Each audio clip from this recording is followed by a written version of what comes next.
We are live. Look, I'm a bit early, Penny. So, James, you're looking very strange. You look like Penny Mallory today. I do look a bit like Penny Mallory, and my voice isn't quite as deep as James's. Yeah, I'm afraid you're stuck with second best today. Yes. So what's happened is that James is actually speaking in America, obviously safely, virtually distanced. He's in Scotland. His audience is in the US, very safe, very distant. And Penny, thank you so much for stepping in as our guest host. Oh, I'm really delighted to. I've not done this with you before, so you'll have to hold my hand through it all. I'm hoping you would do most of the work. Speaking of which. Speaking of which, would you like to share with our lovely viewers who we've got on the show, and we can bring him in? I'm so excited about this. So I'm going to introduce you to a gentleman who, after 10 years working as a nightclub promoter in New York City, his name is Scott Harrison. He made a decision to change everything about his life. So he left America to volunteer on a hospital ship off the coast of Liberia, West Africa, and returned 2 years later to start Charity Water. That is a non-profit organization whose mission is to solve the global water crisis. Now, in the 14 years since, Charity Water has raised nearly $500 million and brought clean and safe drinking water to 11 million people in 29 countries around the world. So please welcome Scott Harrison. Hello, Scott. And like that, it just pops up. You just pop up. I'm going to try and make you big. Let me see if I can do this, because it always gets, it makes me big first. Here we go. Going to give you the spotlight, Scott. All right. Well, it's great to be here.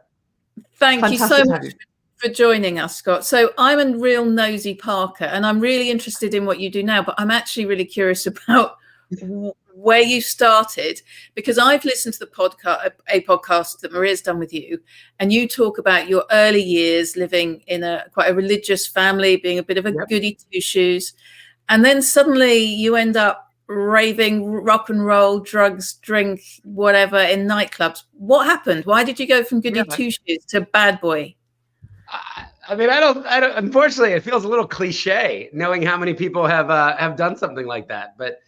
I was raised, as you said, a conservative Christian home. When I was 4 years old, there was a carbon monoxide gas leak in our new home, and this rendered my mother an invalid for the rest of her life.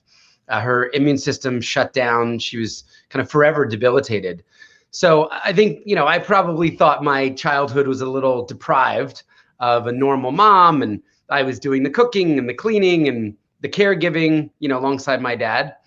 And, we went to a pretty conservative church system. There were a lot of rules. You can't sleep around, you can't dance, you can't smoke, you can't drink, you can't have fun. We're that kind of fun. So at 18, I decided to explore all that kind of fun. And I moved to New York City, and I became, I'm a pretty radical guy. So I went all in, becoming a nightclub promoter, working at 40 different pretty high-end nightclubs over the next decade.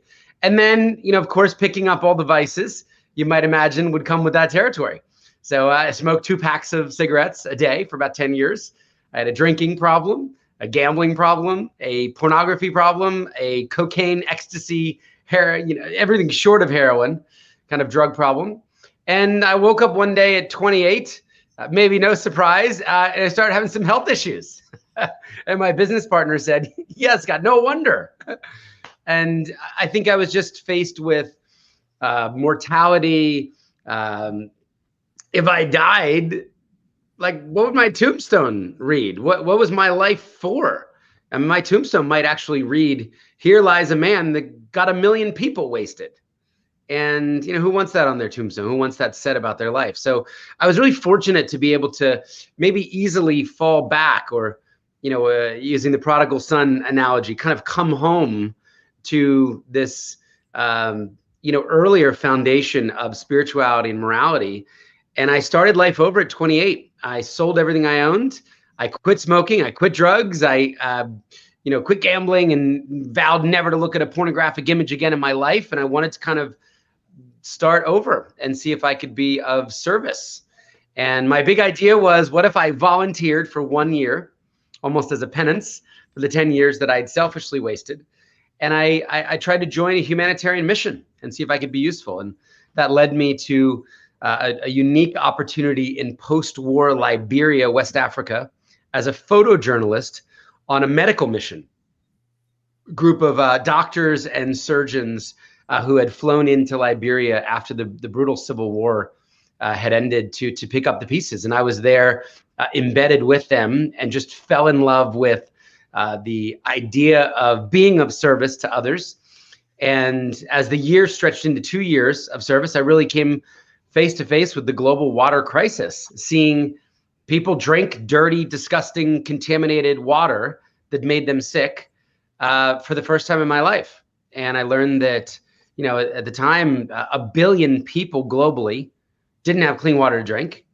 And I'd been selling Voss water in nightclubs for $10, you know, a bottle to people who wouldn't even open the water. So there's a much longer story there, but really I found my issue at 30 years old, and that was 15 years ago. And I've been kind of trying to get people around the world clean and safe drinking water ever since. I knew Maria's going to ask you a little bit more in a moment about what you've achieved and how you've done it. But on my subject, my area of expertise is mental toughness. So I am completely compelled to ask you how you have remained so resilient for so long, 15 years. And it's quite a battle, I guess, getting clean water to all these people. What keeps you going? How do you stay focused? Where does your determination come from? Where do you find the energy to keep going? Well, I think a clear vision is helpful. So, you know, I started saying, you know, for better or for worse, 14 years ago, that we were going to help bring clean water to every single person on Earth. So that leaves 785 million humans right now away from that goal. So, you know, dropping the mic and declaring success is certainly, you know, way into the future. And I think that's been an animating factor.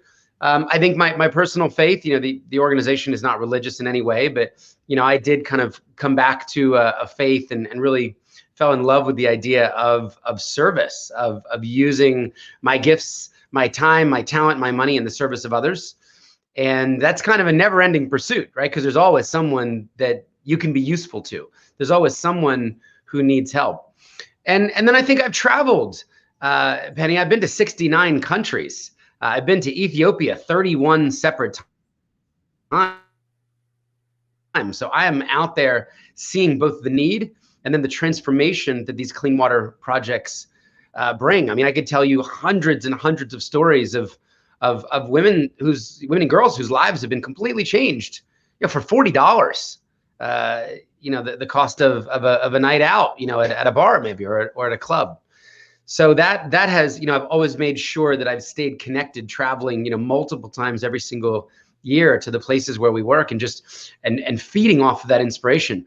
I guess the last thing I'd say is that, you know, in my bad days, I try to fill up stadiums full of the people that we've helped. So I'm from New York City. My local stadium is Madison Square Garden, which maybe some people have been to. I think it's about the same size as O2 in London. So we've now filled Madison Square Garden about 650 times over with the people that we have helped get clean water. So I was with my wife. I was at a sold out Billy Joel show. And I looked around, you know, at 20,000 odd people and kind of said, wow, it's as if Billy Joel did this almost 2 years in a row. And that would contain, you know, that would be the end of containing the people that we've helped. So, you know, I try to focus on the progress, the growth, but most of my time is on what's undone, how much work still needs to be done, and trying to grow the organization and grow the movement. And actually, Scott, on that, I mean, that's really inspiring. You did mention that there are 785 million people still to help. Crazy, right? It's a crazy. Right? It's crazy with all in this day and age. Yeah, I mean, you know, the billionaires running around, and, you know, 1 out of every 10 people alive are drinking dirty, disgusting water right now. Today, water can kill them. They're literally mothers that are watching their children die in their arms of diarrhea because they don't have any clean water to actually cure the diarrhea, which was caused by the dirty water in the first place. So yeah, it's a maddening global problem. And to be quite honest, not enough energy, awareness, not enough resources have gone, not enough will has been formed to say, this is crazy. Let's just get everybody clean water. And if you could get that incredible momentum and that acceleration, because I know that it's your ambition to solve this in your lifetime, how quickly could we do it if everybody got on board and really helped? We need a couple $100 billion. So, you know, if you break down some wars, or, you know, I think it's 2 Elon Musks or you know, Musk plus Bezos, and they'd still have billions left over. Okay, well, if they're watching, please make a donation to charity. But no, seriously though, how can individuals who are watching, how can they help get to that target, to help these 785? And can they find out how they're progressing, what their contribution is doing? Yeah, so one of the unique things about the charity for now 15 years is that we made a promise day one that 100% of every dollar, pound, euro, kroner, SIFA, any donation that ever came into the organization would go 100% to build water projects, which we would then prove, every single one, on Google Maps. So people could see the satellite images of these projects as they were built. And we raise our overhead for the staff and the office and the flights and, you know, the toner for the copy machine. We raise that separately from about 100 families. So that's allowed us to kind of spark a global movement of givers. And now well over 1 million people, just everyday, ordinary, generous, passionate people, now from 147 countries are giving to Charity Water. And they're actually giving monthly. So we have this community called The Spring. People could learn more by just going to thespring.com, thespring.com, and think of it kind of as Netflix, except 100% of the money goes to help people get clean water instead of getting movies or TV back, or Amazon Prime, where you're paying a little bit every single month, but instead of getting free shipping the next day, people's lives are being changed through clean water. So we have a community now. We're over 70,000 people. The UK is actually one of the fastest growing parts of the Spring. And I know you're a member as well. So thank you for joining us in that. But it's a simple way people could get involved. It costs us about 30 pounds to get one person clean water. And we have people to do that every month. We have people to do that every other month or every third month. So it's really about building this community. 30 pounds, $40. When you think of it, it's so little money to change a life with the most basic human need with clean water. So yeah, I invite everybody, just check out thespring.com. There's some videos on the page. There's more about the 100% model and where we work. And we'd love to invite you to consider being a part of that. Yeah, I hope they do. We've actually had a few comments. So we've got, let's see if I can pronounce this properly. I think this is Eric Bergen. Says, Scott, you did a short testimony video on the Alpha course. Yes, I did, Eric. Right? Yeah. A friend of actually a UK board member is a vicar in London who was leading that, and he said, "Oh yeah, can you talk about clean water?" So I did. That was pretty cool. We have a Facebook user who's anonymous who says, "Hello, Scott. Thank you for doing this. That's amazing." Another Facebook user who's thanking James, who's not here, for inviting the special guest and host. So thank you, James, for doing the work that I did. I did that. So it's nice, isn't it? So those are our comments here. So Scott, you've been busy recently as well, sharing this message, not only in the UK, but you've been busy talking to organizations about it and corporations as well. Yep, and students as well. You know, right before COVID, one of my favorite moments was having 74-year-olds sitting on our office floor, taking in a presentation and showing them about 80 photos around the world. Obviously contextualizing a little bit for 4-year-olds, but yeah, we'll tell the story to anyone. And that's the beauty of the Spring and Charity Water. We have 90-something-year-olds giving from their pension every single month.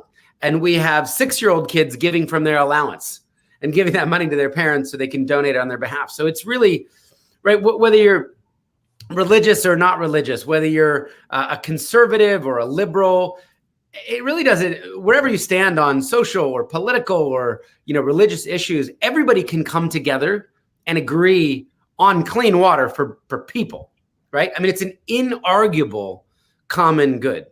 So that's been so exciting, just building a diverse global community of people who might disagree with each other on many other things, but can actually come together and agree to agree that people need clean water to live a productive life, live a healthy life. Penny. Well, I'm just a bit blown. I'm feeling a bit guilty actually drinking my clean water, and Maria's got a glass on. Well, I've got a glass of water. I was going to have wine, and then I thought I'll have water, so I advertise, you know. Well, maybe Scott could turn the water into wine, maybe. But no, I think what you're doing is phenomenal. So if people want to sign up, they just go to spring.com. If they want to, you can do it in 20 seconds. Yeah, you can do it in 20 seconds. And there's also a really great video there which has some of the images and photos that I've been talking about, because it's a little abstract sometimes, right? To think about people living over there with dirty water when all we've known our whole lives is this thing that just comes out of showers and taps and is always waiting for us in a toilet. Just to give you one kind of crazy stat, the average person in the communities where we would be working would in an entire day use 2 toilet flushes worth of water. And that would be for drinking, for bathing, for cleaning the house, for washing clothes, for washing their body. About 1/30 of what an American or a European would use. So it's really, anyway, we've got a bunch of those stats and a lot of those images on the website. So yeah, please check it out. And even if you don't have any money to give, you could share the video with someone who might be able to do something small and move the mission forward. Amazing. Scott, thank you. Have we got more time with Scott, Maria, or are we done with Scott? Have we got to move on? Yeah, I think we have. Actually, in fact, I wanted to ask you, Scott, one final question from me. Sure. Obviously with COVID, one of the things that everybody's been encouraged to do is to wash their hands and wash their hands, right? So are we seeing that this problem is being exacerbated where there is no water, where people are being hit? They must be being hit more than the Western world where we can wash our hands. A couple of things to say about that. Charity Water, our team kind of sprang into action, and we launched a COVID relief fund really to pay for a lot of those additional activities, going out into the communities, building hand washing stations specifically, and then teaching communities about social distancing. So many of our local partners across 29 countries were classified as frontline essential workers. As governments realized, clean water, right? We need this in a health crisis. Hand washing, hygiene, one of the first lines of defense against the spread of the virus. So our work has really continued during this time, and it's again, I would argue there's never been a time in the world where clean water is more needed, is more essential than right now. Yeah, thank you. Thank you for having me on, letting me share a little. Thank you. It's been an absolute pleasure. So it's phenomenal what you're doing. Keep on doing what you're doing, and your job will, in your lifetime, I guess, may not be done, but you'll hand it to people who will continue your good work. I think it's hopefully fantastic. I got a lot of years, so let's try to get this done. Let's get it done. 30 years or so. Yeah, share these videos, spread the word. Amazing. Thank you so much, Scott. Thank you. God bless you both. See ya. Bye. Bye. Bye. Okay. Oh no, I'm not having you there. Look, there. Don't big screen me. What an amazing chap! What an incredible story, huh? It is amazing, and it's just, I love hearing the backstory to these things. So what he's doing now is incredible, but what got him there, the journey he had to take to get there is amazing. But he's so full of energy, isn't he? And I guess that the job is never done is obviously keeping him going, but it's infectious. But his energy for it is really infectious. Is wonderful.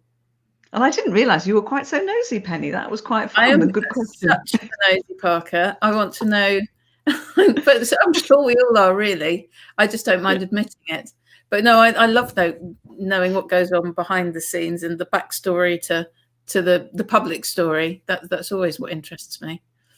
Super. Would you share who our sponsors are, please? Yes. I just wanted to let everyone know that This Week in Events is sponsored by London Speaker Bureau, and that's a global resource for corporations and governments, providing keynote speakers like Scott, like myself, for executive learning masterclasses and boardroom advisors. And London Speaker Bureau represents some of the most influential business leaders and politicians in the world. So for more information, please visit londonspeakerbureau.com. It's like you've done that before. It's really good, isn't it? Wow. a few years of experience doing TV, isn't it? It's like being back on TV, all this virtual world, isn't it?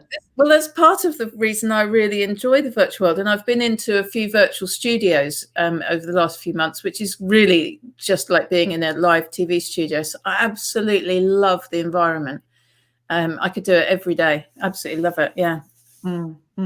So Penny, I thought, because we've got you here, and as you said to Scott, you shared that, you know, your area of expertise, your sort of sweet spot is mental toughness. I thought it'd be a really good idea for us to carry on and talk about that, because I think it's become so apparent that, you know, through COVID, every single person has been touched mentally in some way, shape or form, either because they are incredibly busy, or they're in the front line, or they've lost someone, or they've lost their jobs, or it's just this whole uncertainty. It's just dreadful. Can you give us any help in how to feel a bit more resilient? I know it's like an enormous question, but is there anything we can do? Because I know I've struggled for sure. It's really hard to generalize, because everybody is experiencing this in their own little way, or in own big way. So to generalize about how to manage all of this would be too big a task. But what I could say perhaps is that it's so easy to be drawn in so emotionally to the situations we're all in. And in order to get a grip on stuff, sometimes to remove yourself a little bit emotionally and almost zoom out on your situation, almost climb to the top of the bridge, get a view from the bridge of yourself in the situation you're facing, just to give a little bit of distance and space from the reality. So you're emotionally slightly removed, and just have a good look from up there, from that view from the bridge. What's going on? What potentially could be coming? What does the lay of the land look like?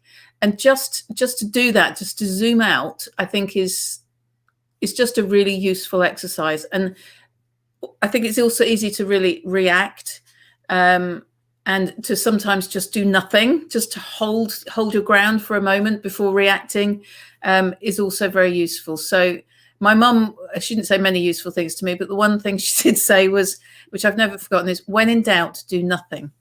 Because the universe will throw you the answer. And I think sometimes with these crazy times, with everything changing so fast and shifting and moving, to just take a moment to do nothing, take a step back, zoom out, that can be quite useful. You know, that's all well and good, but I have to say, one of the big, and it's brilliant advice, but one of the things I've struggled with really badly is sleeping. And when you're sleep deprived, I mean, I'm Italian, so I'm emotional. So you're saying, you know, don't react. I'm like, you know, I'm like a spring, because I'm tired. How can I mentally get myself in a better place when I'm tired? Is there something I can do? Well, a bit like you, I suffer from insomnia. I have done since my second divorce. I never slept again properly since. So I sleep very little, but actually, I take a lot of physical exercise, which can be hard when you're tired, but actually it is the one thing that gives me the energy to keep going. I think if I'm tired and I do nothing, I get really sluggish and I lose more energy. So more physical activity will generate more energy. It's certainly in my experience, with other people I speak to, which of course is really the hardest thing to do when you're feeling tired. But I would just say, whatever you're feeling like, just do it anyway. However much you don't want to do it anyway. You know, if the weather's looking miserable, do it anyway, because you will never regret getting outside and taking some physical exercise. So yeah, I think the best way to get energy is to generate it by doing physical exercise. Oh, that's such good advice. And that's really interesting because that's what my parents have always said to me. The more you do, the more you do, which is Yeah, absolutely true, right? And the less you do, the less you do. And of exactly. course, if you don't use it, you lose it. I mean, I think I've lost a fair bit of muscle mass sitting on my chair in front of Zoom meetings. Yeah, so you're absolutely right. So Kate Broad says, you're so right, Penny. Thank you, Kate, for tuning in. That's lovely. I imagine you've been really busy actually delivering sessions on this. Do you work specifically with individuals? Do you work with teams? How do you help organizations with mental toughness? You're right. This time last year, and it's almost the week, isn't it? Every event in my diary was cancelled and postponed, and I was hanging my head in my hands thinking, oh my God, I am never going to work again. This is a complete nightmare. Everything's cancelled, everything's postponed. What do I do? And I just split up with somebody. I'd sold a house. I was on my own again, thinking, oh my God, I can't bear what's happening. And then, of course, as the year went on, all these opportunities started opening up, which were bang on my subject. And I have never been busier. I'm, a year down the line, I would have struggled to predict the strong position I'm in now. In order, I'm able to help so many people, individuals. I do a lot of one-to-one coaching, but also working in organizations with teams who are, a lot of people are working harder than they have ever worked. A lot of people have just had the hardest year they may ever have, and they're knackered, and some of them are falling over, and they need support. But weirdly, a lot of corporations, they set high targets last year and people met them. And now they're putting the targets, they're pushing them even further. So knackered people are facing even more crazy, ridiculous targets and deadlines, and they have to deliver. So weirdly, a lot of people are working just so much harder than ever.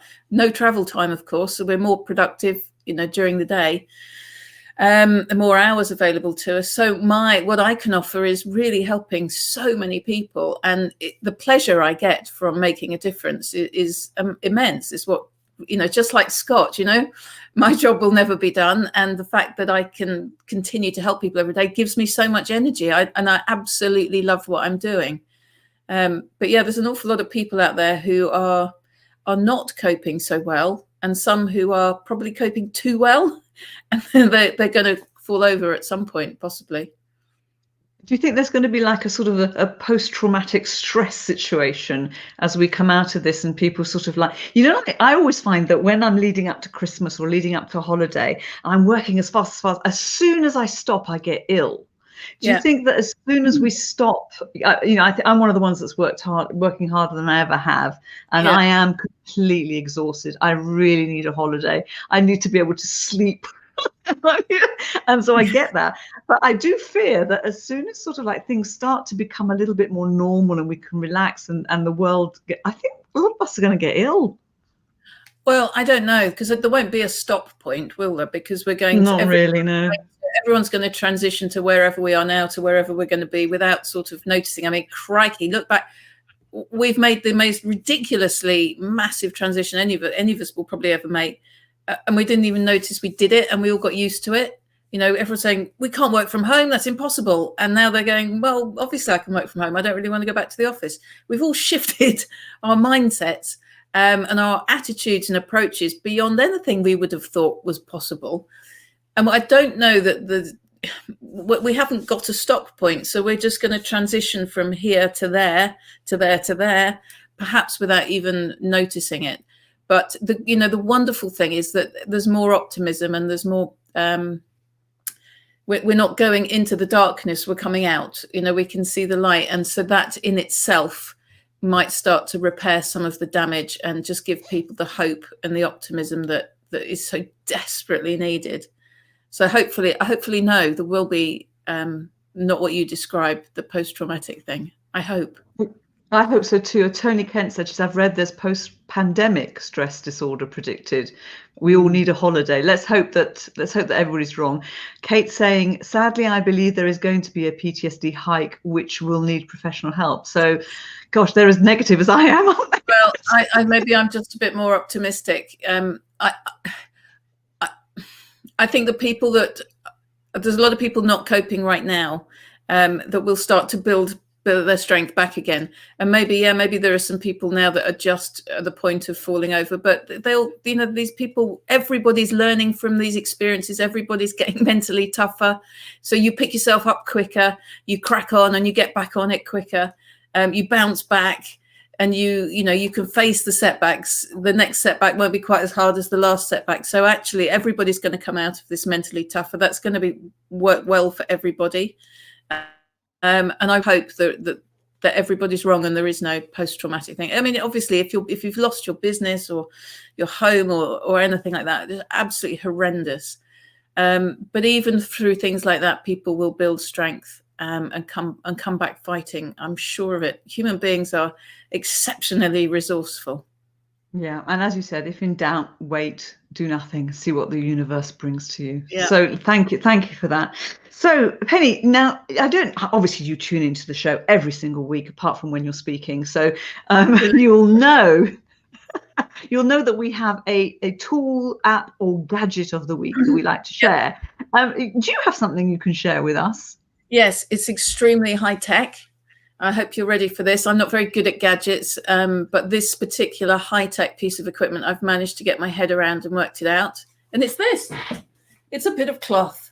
This is the best thing I have bought in the last 12 months. My beautiful backdrop, which hangs on a pole behind me, and when I'm not working, I can put it back up.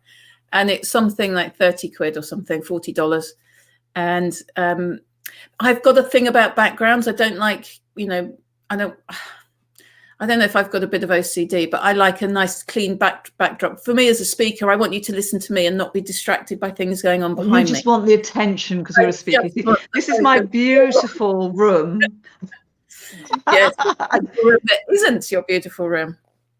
I do have a beautiful room, but I'm not in it. This is not my beautiful room. But I had complaints. I mean, can you believe it? I had complaints saying that my background had got boring because I was using my plain wall. And I also had a chat with Charlotte, who is all about colours, Charlotte Broadbent, and she was saying to me that grey is not a good colour. And of course, I had a grey background, so I thought, yeah, well, you don't get much grayer than that. But you said when I'm speaking, Maria, and I've got 30, 40 minutes with people, I just want them to focus. And of course, I have slides. I want to keep it clean and not busy. And maybe boring's okay because you can't look at stuff and concentrate on what I'm saying and be distracted. I want your attention. So that's the reason I've gone for this. And it doesn't look like a piece of fabric till I touch it. No, it's amazing. It's amazing. Well, okay, so my app, tool, etc. of the week is a little bit more high tech. And actually, it's lovely. I love this. If you are looking for royalty-free music for a podcast, for example, or for a show like This Week in Events, we use music, or for your show reel, or for your walk-on music coming onto the virtual stage. Do people still do that with the? Yes, I hope you do. There is a wonderful website called audiojungle.net, and we're not affiliated. We don't get any commission. If they want to give me commission, I'll happily accept it. But we use it. Anything we recommend, we use, and I love it. And the music they have on there is wonderful, and you can get the license that will allow you to do whatever it is that you need to do, so you're absolutely safe, because the last thing you want is anybody coming after you for using music that you should not be using. So there you go. Audio Jungle. Yeah. Audiojungle.net. So all of the notes for your tool of the week, my tool of the week, and also all of the information about Scott will be available on thisweekinevents.com. So you can pick all the details up from there. And actually, next week, again, Penny, you are helping me out, because James, again, he doesn't want to come back from America. He's having a great time in America. But we might not have him back if he keeps disappearing on me like this. I'm happy to step into his shoes, and if he's in America, I can come and help you out, and no problem. So yes, I'm back next week, and we're going to talk about it's International Women's Day on Monday, isn't it? So it's International Women's Week. So we're going to be talking about International Women's Day, and I know, but it's like, well, hang on a minute, why don't we have an International Men's Day? Every day is an International Men's Day. So we're doing International Women's Day next week. So girls, join us, gents, join us, and it's all about the girls. And thank you very much, Penny, for stepping in and helping me out. It's been really wonderful to have you. been an absolute pleasure, and wonderful to meet Scott. Yeah, super. Take care, everybody. Bye-bye. Bye.